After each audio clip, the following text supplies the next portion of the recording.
ka daw pero di ka kayang ipaglaban. Para sa mga taong naniniwala sa salitang mahal na mahal kita, taas ang kamay. O diba, pati ako rin. Yes naman, lahat tayo naniniwala dyan. Sino bang hindi? Diba kapag nagsabi yung taong mahal mo na mahal kita, diba nakakataba ng puso na may kasamang kirot? Lalong-lalo na sa panahon na may pinagdadaanan kayo, diba?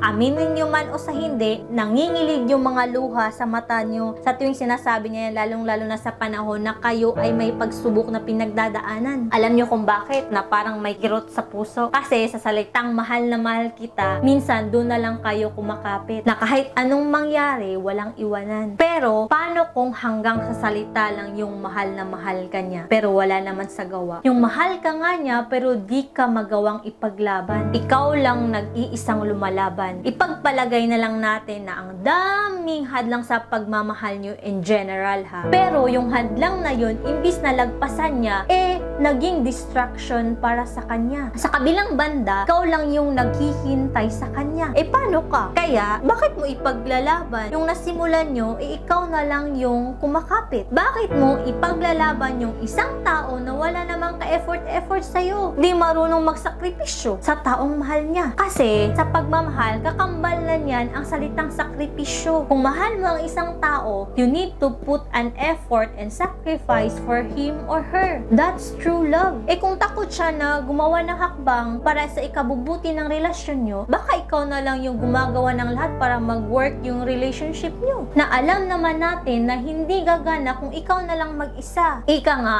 it takes two tango, diba? Kasi nga, yung tao na mahal mo, natatakot na ikaw ay ipaglaban. Always remember this mga ka-arty. Kung mahal ka ng isang tao, kahit anong pagsubok pa man ang dumating, bagyo man yan, unos, kayang-kaya niya yung lagpasan. Dahil alam niya na worth it yung tao na ipinaglalaban niya. Ika nga, love conquers all. And action speaks louder than words.